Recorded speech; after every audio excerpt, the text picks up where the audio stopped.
Assalamualaikum warahmatullahi wabarakatuh. Saya Berliana Septiana, BP 19010028, akan menjelaskan materi tentang pengukuran setelah pengakuan awal. Entitas harus memilih di antara dua, yaitu yang pertama cost model. Setelah diakui sebagai aset, aset tetap dicatat sebesar yang pertama biaya perolehan dikurangi, yang kedua akumulasi penyusutan dan akumulasi rugi penurunan nilai aset, yang kedua revaluasi modal. Setelah diakui sebagai aset, aset tetap dicatat sebesar yang pertama jumlah revaluasinya, yaitu nilai wajar pada tanggal revaluasi dikurangi. Yang kedua, akumulasi penyusutan dan akumulasi rugi penurunan nilai aset yang terjadi setelah tanggal revaluasi. Definisi nilai wajar diatur dalam PSAK nomor 16, yaitu harga yang akan diterima untuk menjual suatu aset atau harga yang akan dibayar untuk mengalihkan suatu liabilitas dalam transaksi teratur antara pelaku pasar pada tanggal pengukuran. Penentuan nilai wajar. Yang pertama, nilai wajar tanah dan bangunan biasanya ditentukan melalui penilaian yang dilakukan oleh penilai atau appraisal yang memiliki kualifikasi profesional berdasarkan bukti pasar. Yang kedua, nilai wajar pabrik dan peralatan biasanya menggunakan nilai pasar yang ditentukan oleh penilai. Frekuensi penilaian terdiri dari 3, yaitu yang pertama, frekuensi revaluasi tergantung perubahan nilai wajar dari suatu aset tetap. Yang kedua, jika nilai wajar dari aset yang direvaluasi berbeda secara material dari jumlah tercatatnya, maka revaluasi lanjutan perlu dilakukan. Yang ketiga, revaluasi tahunan tidak perlu apabila perubahan nilai wajar tidak signifikan. Aset dapat direvaluasi setiap 3 atau 5 tahun sekali. Contoh perhitungan pada cost model, yaitu PT Berlian membeli peralatan dengan biaya perolehan 500 juta pada tanggal 2 Januari 2010. Entitas menggunakan metode penyusutan garis lurus. Pada tanggal 31 Desember, diestimasi terdapat rugi penurunan nilai peralatan sebesar 10 juta. Ayat jurnalnya yaitu pada 2 Januari 2010, peralatan pada kas sebesar 500 juta. Selanjutnya, 31 Desember 2010, beban penyusutan peralatan pada akumulasi penyusutan peralatan sebesar 50 juta.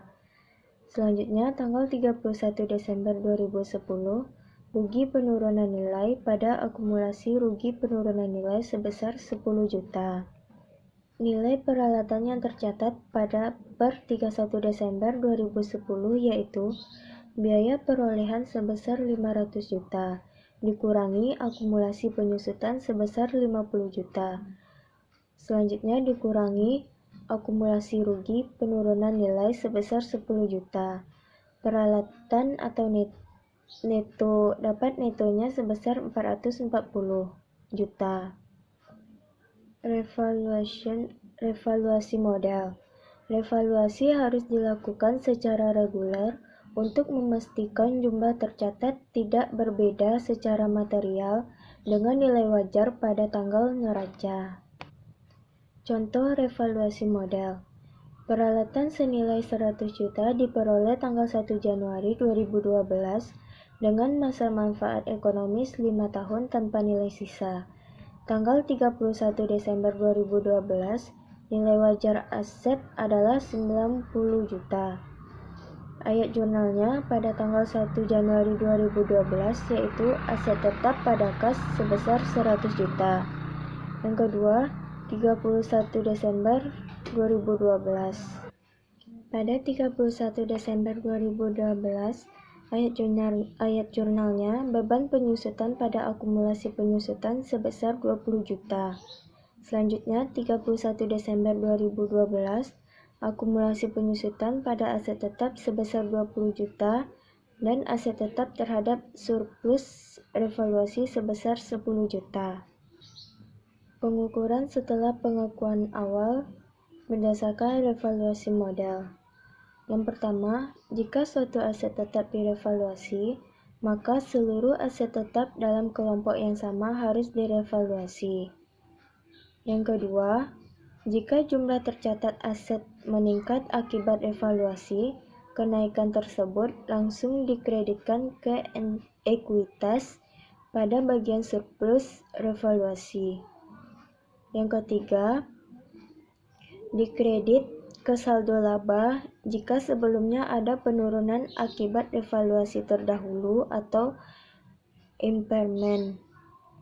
Yang keempat, jika jumlah tercatat aset menurun akibat evaluasi, penurunan tersebut diakui dalam laporan laba rugi. Selanjutnya, didebit ke surplus revaluasi atau ekuitas. Sejumlah saldo kredit surplus revaluasi sebelum debit ke saldo laba. Beberapa kondisi revaluasi yang mungkin terjadi. Yang pertama, yaitu nilai aset meningkat.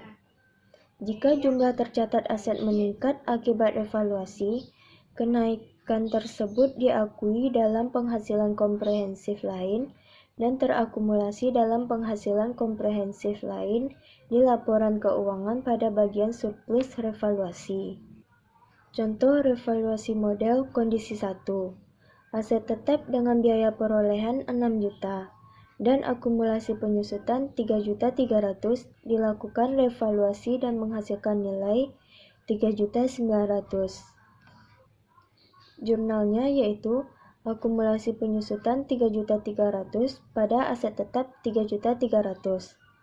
Selanjutnya, aset tetap 1.200.000, kreditnya surplus revaluasi 1.200.000.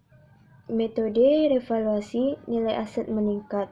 Revaluasi sebelumnya nilai aset menurun. Kondisi 2. Jika pada saat revaluasi dilakukan entitas telah melakukan revaluasi pada periode sebelumnya, di mana pada revaluasi sebelumnya terjadi penurunan nilai, sedangkan sekarang terjadi kenaikan, maka kenaikan tersebut harus diakui dalam laba rugi dan penghasilan komprehensif lain sebesar jumlah penurunan nilai aset akibat revaluasi yang pernah diakui sebelumnya dalam laba rugi.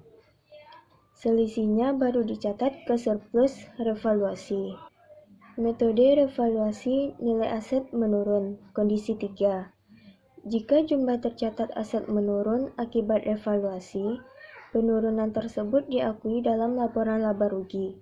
Dengan kata lain, penurunan nilai aset sebagai akibat revaluasi akan diakui sebagai kerugian dalam laba rugi.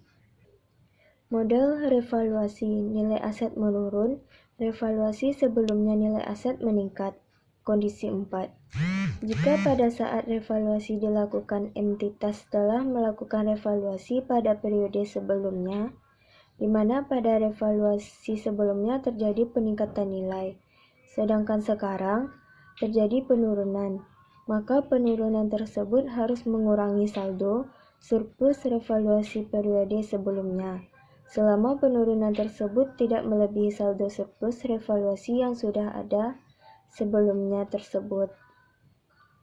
Sekian penjelasan dari saya. Assalamualaikum warahmatullahi wabarakatuh.